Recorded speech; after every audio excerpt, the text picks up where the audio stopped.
Good morning. Got a bench workout today. Warming up with some push-ups. Woke up around 5 o'clock this morning on a Sunday. Trying to get my sleep schedule back. Ready for work. Tomorrow I'm going to try to wake up real early. So I got to go to bed early tonight. Yeah, I hit a rep PR on bench today, 155 by 10. That's a little more than my body weight. Weigh around 152 right now. Maybe I should start adding standing on a scale at the beginning or end of the video somehow. That would be a good idea. Track my weight a little bit. Yeah, starting off, benching the bar, getting some reps in. I wanted to bench 225 for a while, 225 pounds, 2 plates. It's a goal a lot of people have. They say that's when you officially become a gym bro, but other people might have their own opinions on that. I hit a PR of 205 on bench, recently, like a month ago, and that a year before that, my PR was 185. So I put about 20 pounds on in a year, which I feel like is not very fast. And that's about the same amount of weight I want to put on now. So I've been putting a lot more volume into my bench press, doing sets of 10, sets of 12. Because before this, I was doing sets of 5, sets of 3, sets of 8 at most. But and I've also been doing a lot of dumbbell bench, high rep sets of dumbbell bench. Just putting volume into my chest and my shoulders, because I've been training for 2 years. I feel like I should be able to bench 225 by now. Also, probably doesn't help that I'm a skinny little boy, skinny little 155 pound weakling. But I'm trying my best. This is pretty much the heaviest I've ever been. I've never been heavier than this, so it's pretty hard to get any heavier than this. Putting the plates on putting the plates on the bar, getting 135. Before I did the 8 sets of 10, the day before my first video, I did 5 sets of 10 with 135 on bench. That was a pretty tough workout. I think I've done a bunch of rep calculations on different calculators online. I'm fairly certain that if I'm able to do 135 for 30 reps straight, I probably can bench 225. Excuse me.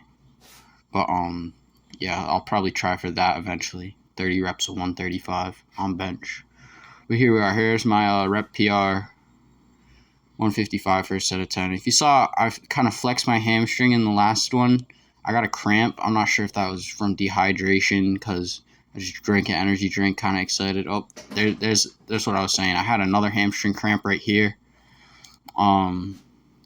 I kind of sucked. Kind of lost stability in the core a little bit, but I gained it back. I was able to gain it back. Yeah, this rickety old bench. I've been using it since I started benching.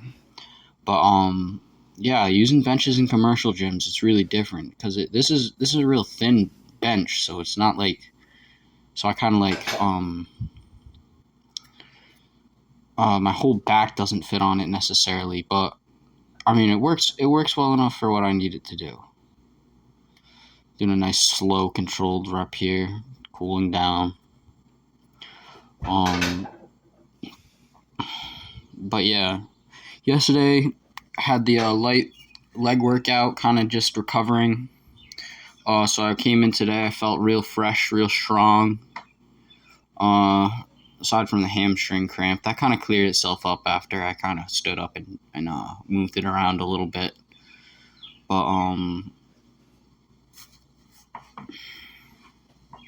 yeah, there we go. Another set of 135. Another set with the bar. Sets with the bar are really important. You got to do them at warming up and cooling down. It just really helps add a bunch of volume. Sets of like 10 to 15 reps on all different on all the compound lifts. I really like to do these to warm up and add extra volume, just like I said. Doing some upright rows now. Just gotta add some volume into the muscles of the upper back and the rear delts. Those are utilized in the bench press a lot as stabilizing muscles, but they're often skipped because there's not many exercises that you can do to really target them. You can do those flies, like rear delt flies, on the pec deck machine, but I don't really have one of those. And you could do you do flies with dumbbells, but that's kind of awkward, personally, in my opinion, to me, for the rear delts. I like these upright rows. I always do some sort of row on my bench day after I bench. I do a bent over row or a upright row, or on that Bowflex machine, I'll do some rows. But rowing 35 pounds, 45 pounds. Just getting reps in, trying to just pump blood into the muscles, get a nice pump in the upper back and the shoulders. You often see people like bodybuilders or like, I don't know, just people in general. They have real developed front and side part of their shoulders from doing side raises and bench pressing and push-ups, overhead presses. But the rear delt muscles are often lacked upon. But if you want three-dimensionally shaped shoulders, you gotta hit the rear delts. And I would argue you can hit the rear delts more than the front delts. I've never seen anybody with rear delts that are more developed than their front delts. So it seems like you can put a lot more volume into your rear delts, or as much volume into your rear delts as your front delts. So definitely don't skip out on those. They're very aesthetic.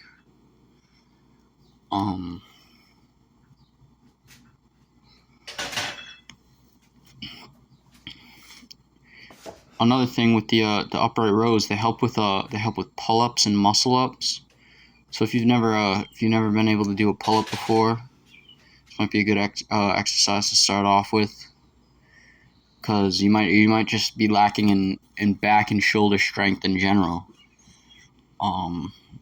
Which, it's not something you typically do unless you climb rocks or have to climb things. Is you using those back muscles, or maybe if you row or something. Doing some dumbbell bench here to add more volume to those benching muscles.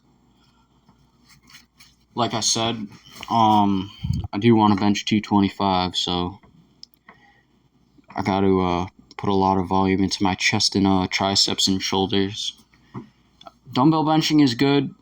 I like to do it like this, where I kind of rotate at the top as I go up towards the top, and get so there's a neutral grip at the bottom, and I forget if it's like supinated or pronated. It's one of those kinds of grips at the top. Basically, you just kind of turn your hands as you go up with the dumbbells, and because that's the range of motion the chest is sort of supposed to go through, with your hands kind of pushing in towards each other. And you get much better contraction and squeeze in the chest. These dumbbells I had just a metal bar lying around in my garage, and I had these 1-inch plates. My cousin actually gave me these 1-inch plates, and the spin lock bar that I used for the upright rows and my curls and stuff. And then these clamps that I just kind of had laying around. And in case you were wondering what that white bowl was, it's just chalk for my hands for gripping the bar. Kind of helps with these weirdly shaped dumbbells. But yeah, I made these. I cut these pieces off the pole. I put some tape around it so the dumbbells can't slide in towards my hands. so they're kind of fixed in that position. And then I put the clamps on, and then I got my own adjustable dumbbell set. I basically got like anywhere from 5 to 60 pounds worth of dumbbells, and for basically free, for basically nothing. And if you were to go to Dick's and get individual sized dumbbells, it'd be hundreds of dollars if you were to get every dumbbell from 5 to 60 pounds. So there's a little money saving tip if you want to start your own garage gym, which I think you should. Putting a little more chalk on my hands. Oh, it's kind of a sucky day out today. Rainy. Just not very nice weather. Humid. It's been really humid the last couple days. But still putting that work in as necessary. Today is a pretty uneventful day. I mean, I got up, I worked out, filmed the video, edited it. I'm not recording this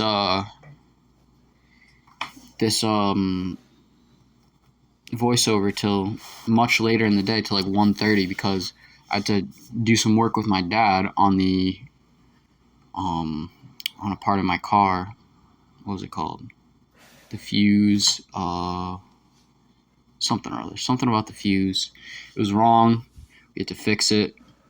To go to the auto parts store. Came back, ate a nice hearty lunch of rice and a peanut butter sandwich and some leftover hamburger with a nice whole glass of milk. Had a nice high protein, high carb, high fat. Cooling down from the benching with some more push-ups. Can't skip out on push-ups.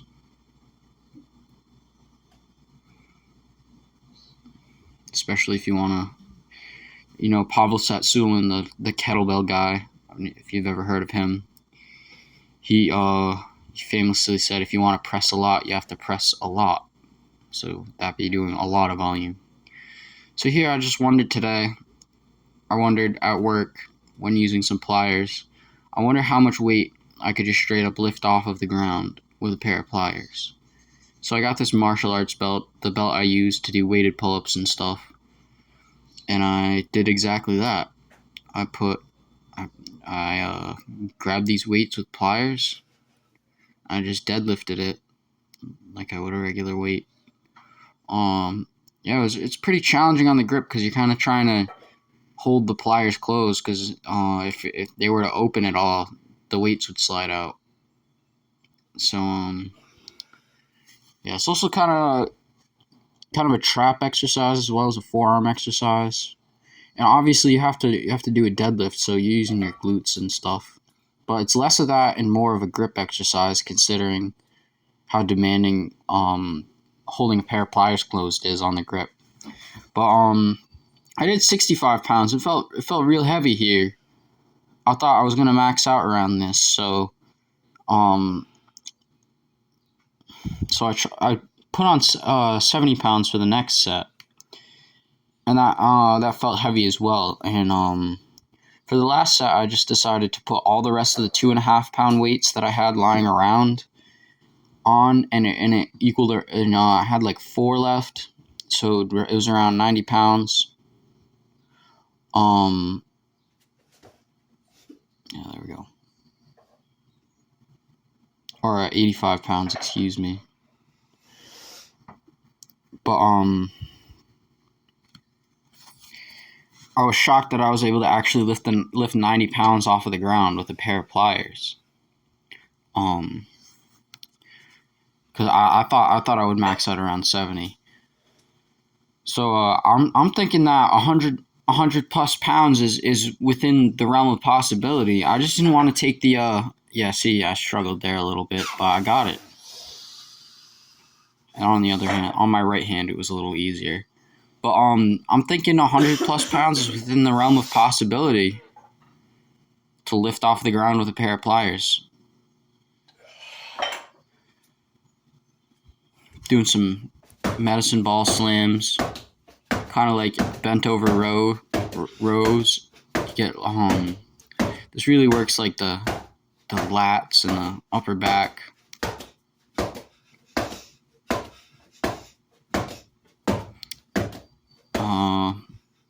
Y'all know I love my explosive exercises.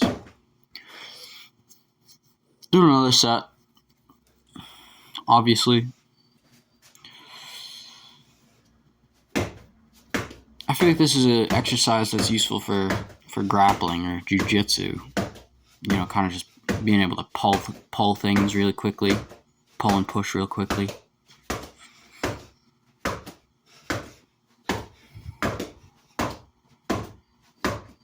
Yeah. And now I'm doing some bag work. I don't claim to be very good or anything at boxing. I've done some Muay Thai, some kickboxing, and other various martial arts. Wing Chun, obviously, I got the Wing Chun shirt on. Doing some just boxing and kind of clinch stuff, because I feel like that's the most ethical kind of stuff to apply in a street fight. Like, you don't really want to try to kick somebody in the head, because then you're only on one foot and then you could fall over.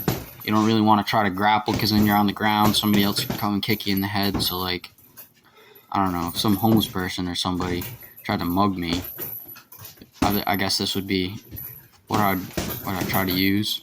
But just some basic combinations, basic knees. I think it's good to practice these kinds of things. You work your body through all sorts of ranges of motion.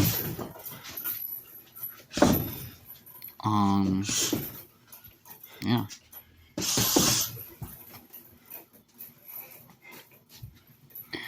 And yup, he's returned, Mr. Clown. He's come to harass me yet again. But this time I was ready for him. I was in the middle of doing my bag work. Look at that.